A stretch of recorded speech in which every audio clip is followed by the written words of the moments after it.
अभी अगली प्रस्तुति में वसंत कानेटकर जी की ही दूसरी एक नाटक की प्रस्तुति हो रही है, रायगडाला जेव्हा जाग येते। ये विषय आज लेने की वजह छत्रपति शिवाजी महाराज और संभाजी महाराज। छावा देखते हैं तो संभाजी महाराज के लिए गर्व से हमारा सीना फूल जाता है, पर उससे पहले पिता पुत्र का भावनिक संघर्ष जो है वो उन्हें भी झेलना ही पड़ा। और आज हम भी जनरेशन गैप सहते ही हैं। अपनी बातें अपने बच्चे तुरंत मान लेते हैं, ऐसा जिस घर में होता हो वहां रामराज है। बाकी तो कलयुग में हम सब इसी बात को झेल रहे हैं। तो इस नाटक में ज्येष्ठ पुत्र संभाजी महाराज और शिवाजी छत्रपति शिवाजी महाराज, इनके तीव्र भावनिक संघर्ष, राजकीय तनाव और बहुत कॉम्प्लेक्स रिलेशनशिप, इन सब की नाट्यमय तीव्रता दर्शाई गई। अभी हमारे सामने अभिजीत अळवे और अमेय थोरात। ये अमेय थोरात इस बार पहली बार रंगमंच पर नाटक की प्रस्तुति कर रहा है। जय शिवराय।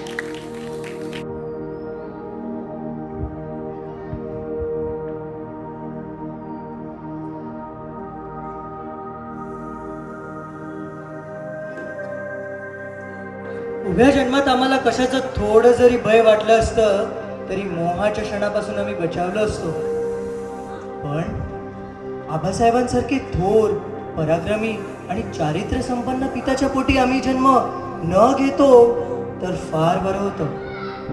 निदान या वयात आमच्याकडून त्यांना कष्ट पोचले नसते। आमच्या या कमनशिबी तळहातावर लिहिलं आहे फक्त मनस्ताप, मोहभ्रष्ट अपराधेचे मनस्ताप, आणि आमच्या संबंधितांना पोचले आहेत आमच्याकडून फक्त कष्ट, कष्ट आणि कष्ट। आमच्यासाठी कोणी माया सांडू नका। आबासाहेब, आपण जातीनं आम्हाला भेटण्यासाठी आलात?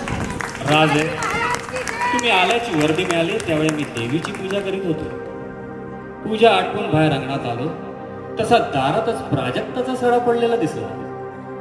म्हटलं देवीचा हा प्रसाद घेऊनच राजांच्या भेटीला जावं। गुंजळ फोडे करा राजे। राजे, रात राणीच्या धुंद गंधाची तुम्हाला मनापासून आवड, पण रुची पालट म्हणून प्राजक्ताचा हा सात्विक सुगंध तुम्हाला रुचतो का पहा? त्या फुलांचा भगवा देठ, शुभ्र कोमल पाकळ्या तुम्हाला थोरल्या मासाहेबांची याद करून देतील। घ्या राजे, वास घ्या। माय बहिणींकडे पाहण्याची एक नवीन निर्मळ दृष्टी तुम्हाला या प्रसादातून मिळू दे। आबासाहेब, आम्ही आपले अपराधी आहोत।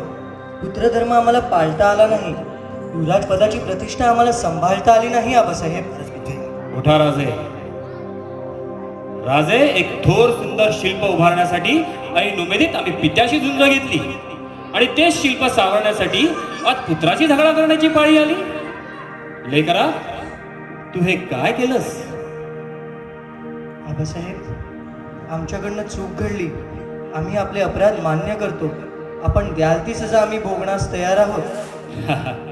जिंदगीतले सगळे गुन्हे सजा देऊन आणि सजा भोगून सुटतं तर किती सोपं होतं।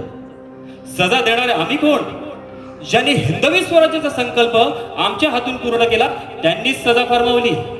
राजे, तुम्हाला तुमच्या गैरवर्तनाबद्दल आणि आम्ही आमचा राजधर्म सोडल्याबद्दल, तुम्हाला मोगलांच्या छावणीत लाजिरवाणे अपमान सहन करावे लागले आणि छत्रपतींचा युवराज मोगलांनी फितवून नेला। त्या बेइज्जतीची जी धुनीदिंड निघाली त्या मला निमूटपणे सोसावी लागली। राजे, भूपाळगडाच्या वेढ्यात दिलेर खानाने 700 निरपराध माणसांचे हात तोडलेत। पाठोपाठ अथनीवर फौजा धाडल्या, बाजारपेठ लुटली, कत्तल केली, बायकांची इज्जत देखील लुटली, ते देखील तुमच्या नावाने। राजे, त्या तुटलेल्या हातांची बोट अहोरात्र आमच्याकडे रोखली जातात आणि एकच सवाल पुछतात, महाराज, आजवर ह्याच गुन्ह्यासाठी तुम्ही अनेकांचे हात पाय तोडले। राजद्रोहाच्या गुन्ह्याला कडेलोटाची सजा फरमावली। मग शंभूराजे गुन्हेगार म्हणून समोर येतात, माघार का घेतलीत? बोला राजे, आहे तुमच्याकडे या सवालाचा जबाब? राजे राजे आम्ही शर्मिंदे आहोत. केवळ अपवाद म्हणून तुम्हाला वेगळा न्याय देणं मला भाग पडलं. कारण तुम्ही युवराज आहात, गादीचे वारस आहात. आमच्या मागे कधीतरी तुम्ही सिंहासनावर बसणार आहात? नाही आबासाहेब, आम्हाला सिंहासन नको, राज्य नको, सत्ताही नको. आम्हाला आपल्या पायाची जोड आहे. दूध भात खाऊन आम्ही आपले छत्राखाली राहू. उठा राजे, जरा दिल आणि दिमाग टाळ्यावर ठेवून विचार करा. दूध भात खाऊन आमच्या छत्राखाली हुडपणा करण्याचं तुमचं बालपण आता संपलेलं आहे. तुम्ही मागितलं तरी ते कोणी तुम्हाला परत मिळवून देणार नाही आणि छत्रपती पद तुम्हाला टळणार नाही. अंगी पोक्तपणा धरा, काही लोकोत्तर पराक्रम करा आणि प्रजेचा तक्रार जिंका. बाप हयात असता तख्तासाठी झगडा करणं हा तर मोघलांचा रिवाज. मोघलांचं तख्तच मुळे खून, कपट, कारस्थान आणि भावंडांच्या रक्तपातातून जन्माला येतं. पण छत्रपतींचं सिंहासन हे रत्नजडी सोन्याचं जरी असलं तरी 32 मन सुवर्ण पदवी जमा होण्यासाठी का ते इतके वर्ष खोळंबलं होतं? तेवढीच गरज असती तर ठग आणि पेंढारी सुद्धा कधीच आपापल्या वेळेत सिंहासनाधीश्वर झाले असते. बरोबर ना राजे? जी आबासाहेब. राजे, तुम्ही जाणलं पाहिजे, छत्रपतींचं सिंहासन प्रथम प्रजेच्या अंतःकरणात जन्माला येतं. तिथेच ते वाढतं आणि केवळ प्रजेच्या इच्छेपोटीच राजाला सिंहासनाधीश्वर व्हावं लागतं. राजे, तुम्ही असले राजे व्हावे ही आमच्या मनीची आस आहे. आबासाहेब, आम्हाला पुरती जाण आली आहे, पण एक वार आम्हाला संधी द्यावी अशी आमची विनंती. तुम्हाला एक वार संधी मिळायला हवी, मिळेलही, मिळणार आहे. प्रधान मंडळ आमच्या शब्दाबाहेर जाणार नाही. पण राजे, जी आबासाहेब. त्यांनाही तुमच्या वतीने आम्हाला एक हमी देता आली पाहिजे. कोणती हमी आबासाहेब? राजे, आपल्या दौलतीला दुश्मन फार. एका दिलेर खानाच्या तावडीतून तुम्ही सही सलामत सुटला म्हणजे सगळं आभाळ निराभ्र झालं असं होत नाही. तुम्हाला नवनवीन निरनिराळे आमिष दाखवले जातील, त्यावेळी तुम्ही. नाही आबासाहेब, एक वार घडलेली चूक आमच्याकडून कदापि कदापि पुन्हा घडणार नाही. आम्हाला पुरत ठाऊक आहे या मुघलांच्या पातशाहीत काय, अगर विजापूर व पावानगराच्या पातशाहीत काय, पण एका नादान फितुरा पलीकडे आम्हाला किंमत नाही. आणि म्हणून शर्मिंदे होऊन आम्ही आपल्या पायाशी आलो. आबासाहेब, आपण एक वार आमच्यावर विश्वास ठेवावा अशी आमची विनंती आहे. विश्वास? राजे, एक पिता आपल्या पुत्रावर विश्वास ठेवण्याखेरीज दुसरा आणि काय करू शकतो? राजे, तुमच्यावर विश्वास ठेवूनच आम्ही रायगडाकडे प्रयाण करणार आहोत. राजे, आम्ही जे घरोबाच्या रीतीने तुमच्याशी बोललो त्यावर विचार करा, खूप खूप विचार करा. जी आबासाहेब. राजे, तुम्ही आता थकला असाल, जाऊन थोडा आराम करा. आपण पुन्हा भेटू. तुमच्याशी दिलखुलासपणे आम्हाला पुष्कळ बातचीत करायची आहे. जी आबासाहेब.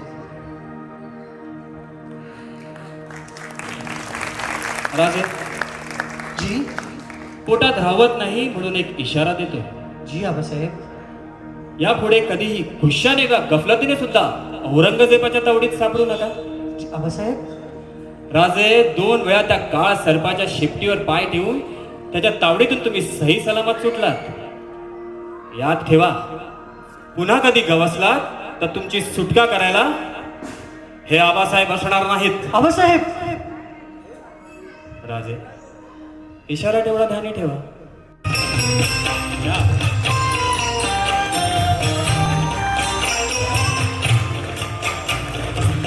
शतकांच्या यज्ञातून उठली एक केशरी ज्वाला, 10 दिशांच्या हृदयामधुनी अरुणोदय झाला, अरुणोदय झाला.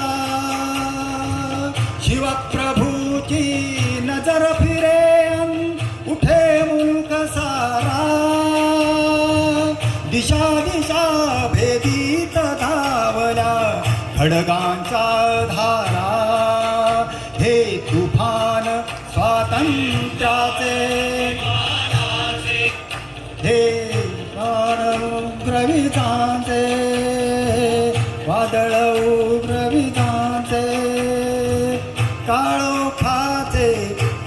कोसळले चिरा डळला दहा दिशांच्या हृदयामधुनी अरुणोदय झाला.